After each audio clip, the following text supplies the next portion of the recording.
আসসালামাইকুম। দেশ বিদেশ টিভি থেকে হুসেন বলছি। আমার চ্যানেলে সবাইকে স্বাগত। আওয়ামী লীগকে নিষিদ্ধ মানে বিচার না হওয়া পর্যন্ত আর কার্যক্রম নিষিদ্ধ করার পর দেশে একটি ভীতির অবস্থা তৈরি হয়েছে।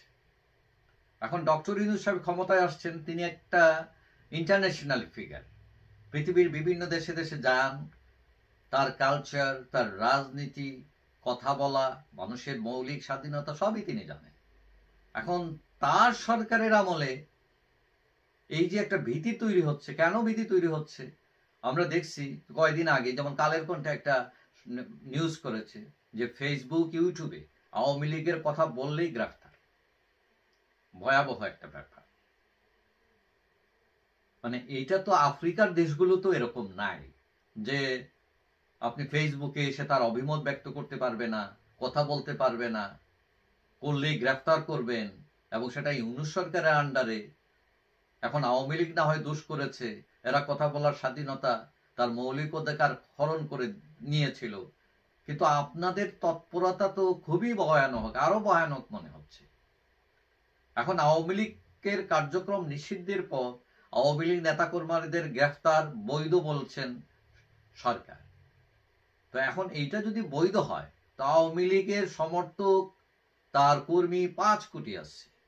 এখন 5 কোটি লোক তাইলে আসামি হয়ে গেল। এখন মানে এদেরকে গ্রেফতার করতে কোনো কিছুই লাগবে না। এখন এখন ফেসবুক, ইউটিউবে যদি কেউ পোস্ট দেয় এবং এটাতে কেউ মন্তব্য করে, তাহলে সাইবার সিকিউরিটির আইনে গ্রেফতার করা যাবে বলে মিডিয়া লিখছে। তাহলে দাঁড়াচ্ছে যে অভিযোগ ছাড়াই কাউকে গ্রেফতার করা যাবে। ভয়াবহ ব্যাপার। এবং উপদেষ্টা আসিফ মাহমুদ তিনি নিজেও ফেসবুকে একটা পোস্ট দিয়ে বলছেন যে কেউ যদি গোপন বৈঠক করে, উস্কানিমূলক পোস্ট দিলে গ্রেফতার করা হবে। এবং তিনি একটি ছবিও সংযুক্ত করেছেন তার স্ট্যাটাসে যে ফেসবুক, ইউটিউবে পক্ষে কথা বললে গ্রেফতার আওয়ামী লীগ নেতা কর্মী এবং তার সদস্যদের।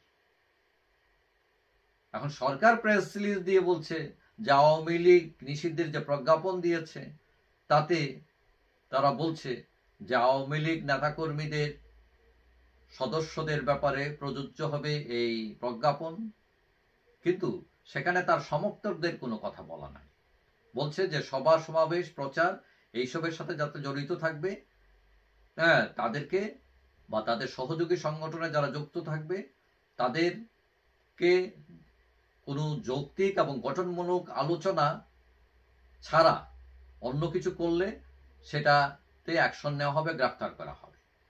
তো এখন যৌক্তিক গঠনমূলক আলোচনা গ্রহণযোগ্য যদি হয়, কিন্তু এই যে মাপকাঠিটা কিভাবে নির্ধারণ করবেন, কে করবে? কারণ আমাদের দেশে তো অযৌক্তিক যৌক্তিক করে ফেলে সরকার, বা যে শক্তিশালী পক্ষ গায়ের জোরে অনেক সময় যে না তুমি অন্যায় করেছো বলেই এটা মানে তারে ঢুকাইয়া দিল।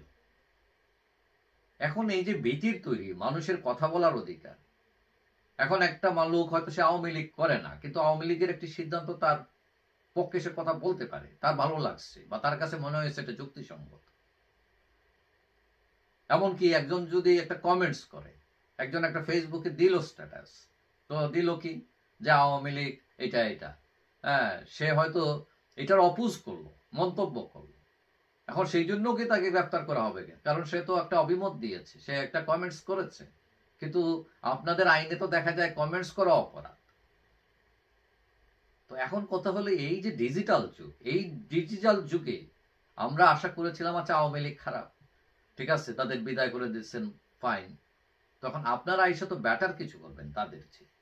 এখন তাদেরকে দমন করতে গিয়ে 5 কোটি লোককে আসামি করে ফেলতেছেন।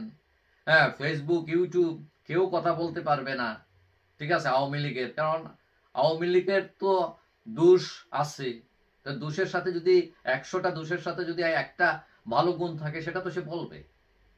তখন বললেই তাকে গ্রেফতার করে ফেলবেন, এইটা কোন ধরনের আইন? এগুলো তো হিংস্র আইন। যদি আপনারা এটা করে থাকেন, আমি জানি না যে মানে এটা পত্রপত্রিকা যেগুলো লিখছে সেটার উপর আমি বলছি কথা। এখন আমি মনে করি যে আপনারা বলছেন যে আওয়ামী লীগ জুলুম করেছে, ফাইন, আওয়ামী লীগ জুলুম করেছে, তাকে শাস্তি দেন। কিন্তু আওয়ামী লীগ জুলুম করেছে এখন আপনারাও জুলুম যদি করেন যে তারা করেছে আমরাও করব, তাহলে জিনিসটা কি দাঁড়ায়? আসল যে জিনিসটা দাঁড়াচ্ছে, একটা ভীতি তৈরি হচ্ছে সমাজে, যে কখন কে গ্রেফতার হয়ে যায়।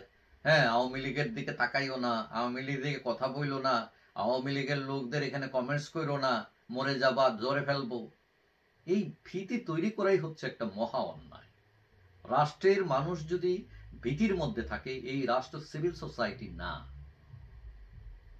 আশা করি সরকার এই জিনিসটা বুঝবে এবং কারো চাপে পড়ে অনৈতিকভাবে কোনো সিদ্ধান্ত গ্রহণ করবে না। আওয়ামী লীগের অনেক লোক অপরাধ করেছে, ডেফিনেটলি করেছে তারা, এবং যারা করেছে তারা শাস্তি দেন। কিন্তু ওই একজনের জন্য হাজার হাজার লক্ষ লক্ষ লোককে আপনি ভয় দেখাবেন, আঙ্গুল তুলবেন, তাদের রাতের ঘুম হারাম করে দিবেন, গ্রেফতারের ভয় দেখাবেন, এগুলো তো একদম জায়েজ না। এগুলো কিন্তু এক ধরনের জুলুম। আশা করি সরকার এগুলো স্পষ্ট করবে, কোনো মানুষের প্রতি যাতে জুলুম না হয়, এবং সে যে দলেরই হোক না কেন। যাই হোক, সবাই ভালো থাকবেন। আশা করি দেখা হবে অন্য কোনো ভিডিওতে ইনশাআল্লাহ। আল্লাহ হাফিজ।